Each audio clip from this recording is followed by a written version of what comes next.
దేవుడంటే లెక్కలేదా? భక్తుల బాధ అర్థం కాదా? అదే లడ్డూ టాపిక్. కానీ విమర్శలు మాత్రం అప్డేటెడ్.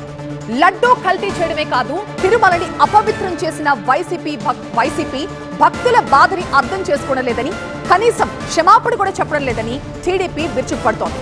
మరోవైపు అసలు తప్పు చేస్తుందే మీరు, ఇప్పటికీ తప్పు చేస్తున్నది మీరే. టీడీపీ నేతలే భక్తులకి క్షమాపణ చెప్పాలంటున్నారు వైసీపీ నేతలు. కూటమి పాలనలో నెయ్యి స్కామ్ జరిగిందన్నారు వైసీపీ నేత సజ్జల రామకృష్ణారెడ్డి. అధ్యక్ష, 235 కోట్ల రూపాయల దగా, 59 లక్షల కేజీల నెయ్యి, 20 లక్షల లడ్డూ ప్రసాదాలు. ఇంత ఘోరం జరిగితే, హిందూ మత విధ్వంసానికి మీరు కారకులైతే కనీసం ఒక్క రోజైనా క్షమాపణ కోరారు అధ్యక్ష? హిందువులని క్షమాపణ కోరరు, వెంకటేశ్వర స్వామికి క్షమాపణలు చెప్పరు.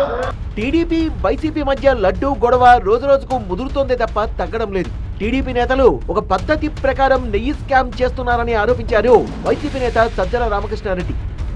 అంటే రోగం ఉందని క్రియేట్ చేసి భ్రమ కల్పించి మందు అమ్మకం చేసి దానికి డిమాండ్ క్రియేట్ చేసుకోవడము, ఎక్కడ లేని గిరాకీ, రూపాయలు 10 రూపాయలకు అమ్మడము, ఎట్లయితే చేస్తుంటారో మార్కెట్లో, అది దేవుడి దగ్గర కూడా ఈయన చేశారనేది దీంట్లో బయటపడుతుంది. సో ఈయన స్కామ్ల చరిత్రలో, చంద్రబాబు నాయుడు గారి స్కామ్ల చరిత్రలో దీన్ని ఒక కలికితురైతే అనొచ్చు. హిందూ భక్తుల మనోభావాల్ని చంద్రబాబు దారుణంగా దెబ్బతీశారన్నారు వైసీపీ నేత. ఇది మామూలు మనుషుల నుంచి కూడా ఎక్స్పెక్ట్ చేయనివి. ఒక ముఖ్యమంత్రి, 4వ ముఖ్యమంత్రి, సీనియర్ మోస్ట్ లీడర్, నిజంగా కూడా సీనియర్ మోస్ట్ లీడర్ ఇప్పుడున్న వాళ్ళలో చంద్రబాబు నాయుడు గారు, ఆయన అనాలోచితంగా అనేది కాదు, లేదా ఒక క్యాల్కులేషన్ లేకుండానో ఆవేశంగా కూడా కాదు, ఏదో ఎవరైనా మాట్లాడుకుంటూ వచ్చింది. కాన్షియస్గా, కోల్డ్ బ్లడెడ్గా, డెలిబరేట్గా ముందు ఫస్ట్ ఆ కామెంట్ సెప్టెంబర్ 18, 2024 చేశాడు. అక్కడ చేసిన దగ్గర నుంచి నేను టైం లైన్ చూసుకుంటూ వచ్చాను. నేను కూటమి అధికారంలోకి వచ్చాక నెయ్యి రేట్లను పెంచారంటున్నారు సజ్జల. ఈయన స్టేట్మెంట్ ఇచ్చిన దగ్గర నుంచి ఈ గవర్నమెంట్ వచ్చాక ఫస్ట్ది మీరు చూస్తే నెక్స్ట్ దాంట్లో వస్తుంది. వీళ్ళ దగ్గర నుంచి వచ్చినాక సెప్టెంబర్తో మొదలు పెడితే 25 అక్టోబర్ వచ్చేసరికి 104% రేట్ పెరిగింది. 35%, 41%, 475, తర్వాత 495, నేరుగా 513, 600, 700. పద్ధతి ప్రకారం టీడీపీ నేతలు దోపిడీకి పాల్పడ్డారన్నారు. పెద్ద కంపెనీ అయితే ఇంకా బాగా చేస్తారు అనే నమ్మకం, విశ్వాసంతోనే తీసుకుంటారు. దాంతో కూడా ఆడుకున్నాడు ఆయన. టెంపుల్ వీటితో ఆడుకున్నాడు, దేవుడితో ఆడుకున్నాడు, దేవుడి ప్రసాదంతో, భక్తుల మనోభావాలతో ఆడుకున్నాడు. అంతా చేసి దేనికంటే ఈ రేటు పెంచడానికే. సమగ్ర విచారణ జరిపితే అసలు విషయాలు బయటకు వస్తాయన్నారు సజ్జల.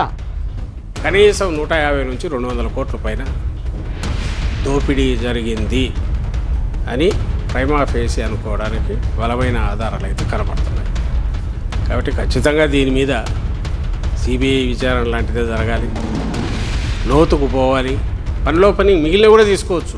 ఇప్పుడు ఎందుకు 14 నుంచి 24 వరకు, ఇప్పటి వరకు యాజ్ ఆన్ టుడే రేట్లు ఏ రకంగా ఉన్నాయి, క్వాలిటీ స్టాండర్డ్స్ ఎట్లా మెయింటైన్ చేశారు. తిరుమల పవిత్రతను కాపాడాల్సిన బాధ్యత ప్రభుత్వంపై ఉందన్నారు సజ్జల రామకృష్ణారెడ్డి. ఓ పక్క దాని లడ్డు పవిత్రత దాని మీద దెబ్బ కొట్టాడు, ప్రసాదం పవిత్రత మీద, దేవుడి దీని మీద. రెండవది, ఒక వ్యక్తిని ఎవరైతే అసలు దాని మీద ఎలాంటి గౌరవం కానీ భక్తి కానీ లేదని తన మాటల ద్వారా, చేతల ద్వారా నిరూపించుకున్నాడు.